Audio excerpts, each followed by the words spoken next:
Right, hello everyone. What we on, number 18? Update 18 I think. Right, first things first. My Artec 210 EXT welder, I was doing I did all the exhausts and then I swapped over to AC, and I was making another one of those aluminium bottles for the water, for the windscreen wiper water. This is the original, but because of where I've put the exhaust and where that needs to go, that's right above the exhaust, and I didn't want it to melt, and also I wanted a nice shiny one. So anyway, for some unknown reason, when I switched to aluminium, it didn't want to work. It just kept making all sorts of funny noises and it wouldn't weld. And I thought, oh dear, my welder's gone wrong.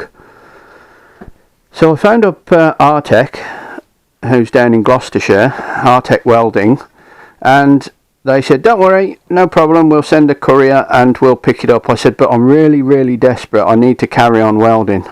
Okay, no problem. He said, we'll send you a replacement to keep you going, which I thought was absolutely fantastic. So anyway, very next day, man turned up with a new welder and to take this one away. Now all I did was unplug all this like this and left it there, sent the welder off, plugged the new one in. Well, it's a shop demonstration one, and I thought, right, I can carry on now. So okie dokie, well, we'll sort that out. So carried on. I waited till later actually, because I was doing the inside stuff after it got dark, so I waited till a bit later on after it had gone dark. Bugger me, the welder wouldn't work. It was doing exactly the same thing. I thought, oh my god, what's going on? So I phoned Artec the next day. I said, I think you've got a problem with this machine. And they said, oh dear. Okay. So he said, we'll send you a brand spanking new one in the box, nothing touched.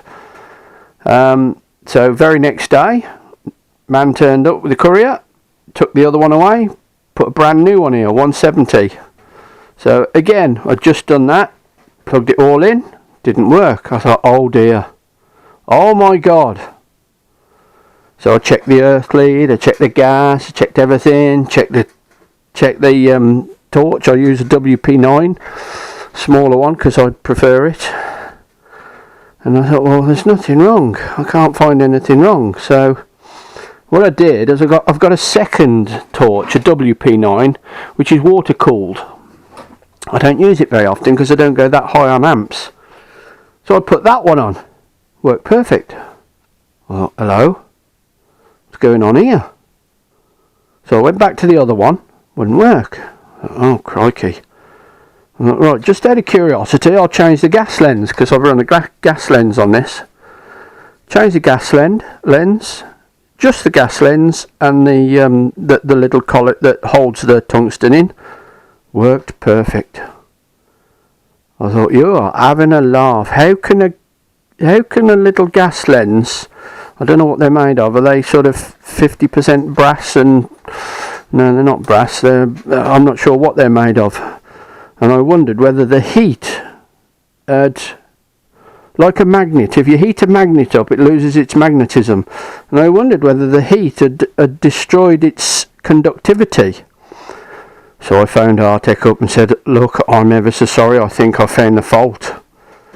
And I explained. He said, well, that's alright. He said, well, you know, it's one of them things. He said, you can't help it, you don't know what these things do. He said, but what we'll do is we'll check your machine, service it, and put it through a heat cycle test and everything, and let you know. Anyway, a couple of days later, had a phone call. Your welder's ready, we'll send it out tomorrow. Oh, right, okay, thank you. Turned up, plugged it all in, worked perfect, sent the other one back. Anyway, Hazel came in and said, oh dear, what's that going to cost then? I said, I don't know, I haven't looked at the invoice yet. So I got the invoice out. Service and testing, 0. Heat testing, 0. Courier, 0. Repair, 0. I thought, well, it's out of warranty. It's 3 years old. And I phoned them up and I said, look, who did I speak to? Martin? I said, have you got this right? I've had 3 welders off you, 3 couriers. You've serviced mine, and it turned out to be my fault. Technically not my fault, but you know what I mean. And he said, no, that's fine. He said it didn't need a repair. He said we are happy to do that. He said we are not the cheapest in the world. He said, but we like to back it up with customer service. And I have to say, I cannot fault the man's customer service. I don't think you'd get that anywhere else. They never charged me for the couriers. They never charged me for the service. Absolutely fantastic. And I said, well, quite honestly, I said, I've already mentioned you in one of my videos on YouTube. I said, but this time you're going to get a massive thumbs up. That's Artec Welding in Gloucester.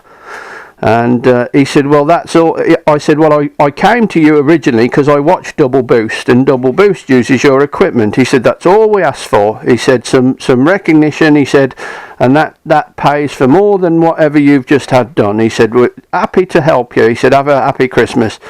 So if you want a welder, if you're in the position for a welder, I really truthfully and honestly recommend Artec, if not for anything but their customer service, because they've been absolutely fantastic. So well done, Artec. Anyway, enough of that. I haven't got an awful massive amount to show you, simply because of well, there's not a lot going on really. I've been doing little bits and pieces. I took the Cobra slots off the tyres. They've gone away to be shot blasted. New tyres are on, 235s on the front, 255s on the back.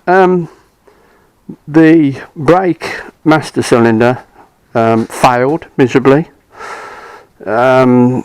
I put fluid in, I'd got everything all sorted, I made the brake lines, everything, got it all done. I've got braided hoses to each side on the front and a direct line on the back. Put the fluid in. I've got an easy bleed bottle which you put on a spare tyre and it pressurises the system. And I went to the back and opened the bleed nipple, and I lay there for about 5 minutes. I thought, where the hell's this bloody fluid got to? Came back, the bottle was empty. I thought, that's weird. Filled it back up again, went to the back, and again, it's exactly the same. I thought, well, there's something going wrong here. No fluid. So anyway, I took the master cylinder off the servo, and it was full of blooming brake fluid. It was getting through and into the master cylinder. So that was a bin job. So anyway, I went in the breaker's yard and had another search, and this one absolutely just about fits perfect. It's off an old Leyland DAF pickup truck. And I've just bled the brakes. I'm going to let it settle for a little while because I've disturbed all the fluid. But I've got a pedal now, so the only thing I really had to modify was the shaft that comes out of the booster. I cut it off and I welded the little arm from the original booster to go onto the brake pedal. So sorted. Right, and it fits. I've welded the bracket back on with the original spring. So that's that. What else was going to tell you?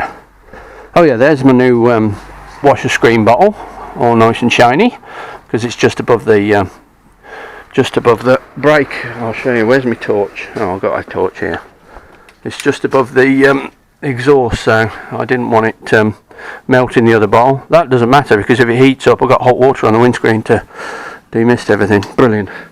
I've put the original wiper jets were like a little bar that's stuck through, but I've put these on.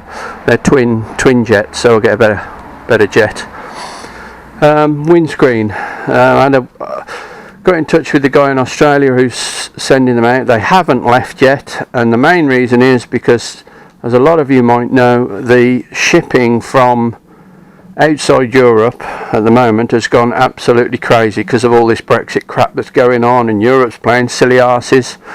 And he said it's gone from what he used to pay, which was nearly $1,000, to $5,000. So he's trying to find somebody that's shipping a container with cars in that he can put his crate in along with it and share the cost. So for now, I'm going to have to put the original windscreen in. It's got a crack on the passenger side, but that's technically legal. I checked with the MOT man. He said as long as it's not within the within the line of sight, you know, of the driver, that's not a problem. So my neighbour's friend does windscreens for a living, and he said when he's got 5 minutes he'll pop round and put it in for me.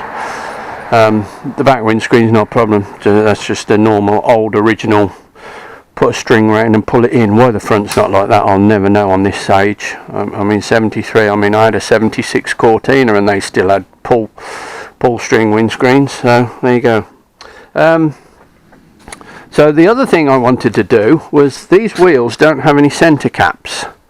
Let me just show you on the back, so you can just see that. And I wanted a nice chromy jobby, but I couldn't find any. Absolutely couldn't find any. These are 71mm centres, but the original ones that came off the Cobra slots are 75mm. And I thought, okay, I can do something with that. So, because I'm going to keep the Cobra slots for now. So what I'm doing is here's one of the things. I'm just very, very, very carefully skimming out 2.5mm either side of the centre, because these are 70, 75 and a bit, 76. So I need just about 5mm, 2.5 either side.